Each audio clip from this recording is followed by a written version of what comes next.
ចិត្តជីវ៉ាមិនមែនក្បែរតែមួយគ្រាសុំត្រឹមមួយជីវិតគិតប៉ុន្មានដែលពុំងារសុំដាក់ពីប្រឡងសញ្ញាបាត់ស្នេហ៍បាត់អូនតែមួយថ្ងៃបងភ័យញ័រដៃរបស់មួយខែជំនួសមកជូនទៅដល់តែមិនភ្លឺថ្ងៃរះរំងយើងហើយមួយជីវិតថ្ងៃនឹងមានម្ដងពួកម៉ាក់អញកាយប៉ៅស្រុកខ្មែរមកចេញពីរៀនហ៊ានដប់កូនស្រីគេដល់លេងអូនប្រងយកបងធ្វើសង្សារនេះគឺជាស្នេហ៍កាលពីក្មេងតែពេលនេះពួកយើងធំពេញវ័យនៅតែដូចដើមអូននៅតែជាសំណងฉันមកស្នេហ៍ស្នងបែងដងបែកខ្លាំងចាប់បរិញ្ញាមានការងារធ្វើដឹកផ្លែឈើចូលផ្ទាំងអូនហើយមកអូនប្រាប់ថាកុំភ័យអ្វីរៀនចាប់ពេលណាអ៊ីលើកូនហើយខ្ញុំប្រឹងសន្សំលើតតែក្រុមនឹងខែទាំងយំយូរណាស់ចង់លើចិត្តជីវ៉ាមិនមែនក្បែរតែមួយគ្រាសុំត្រឹមមួយជីវិតគិតប៉ុន្មានដែលពុំងារសុំដាក់ពីប្រឡងសញ្ញាបាត់ស្នេហ៍បាត់អូនតែមួយថ្ងៃបងភ័យញ័រដៃរបស់មួយខែជំនួសមកជូនទៅដល់តែមិនភ្លឺថ្ងៃរះរំងយើងហើយមួយជីវិតថ្ងៃនឹងមានម្ដងពួកម៉ាក់អញកាយប៉ៅស្រុកខ្មែរមកចេញពីរៀនហ៊ានដប់កូនស្រីគេដល់លេងអូនប្រងយកបងធ្វើសង្សារនេះគឺជាស្នេហ៍កាលពីក្មេងតែពេលនេះពួកយើងធំពេញវ័យនៅតែដូចដើមអូននៅតែជាសំណងฉันមកស្នេហ៍ស្នងបែងដងបែកខ្លាំងចាប់បរិញ្ញាមានការងារធ្វើដឹកផ្លែឈើចូលផ្ទាំងអូនហើយ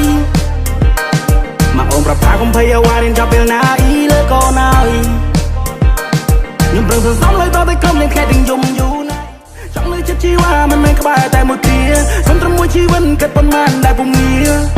សុំដាក់ពីប្រឡងសញ្ញាបាត់ស្នេហ៍បាត់អូនតែមួយថ្ងៃបងភ័យញ័រដៃរបស់មួយខែជំនួសមកជូនទៅដល់តែមិនភ្លឺថ្ងៃរះរំងយើងហើយមួយជីវិតថ្ងៃនឹងមានម្ដងពួកម៉ាក់អញកាយប៉ៅស្រុកខ្មែរមកចេញពីរៀន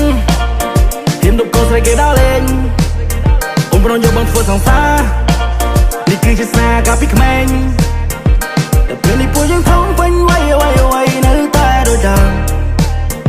អូននៅតែជាសំណងฉันមកស្នេហ៍ស្នងបែងដងបែកខ្លាំងចាប់បរិញ្ញាមានការងារធ្វើដឹកផ្លែឈើចូលផ្ទាំងអូនហើយ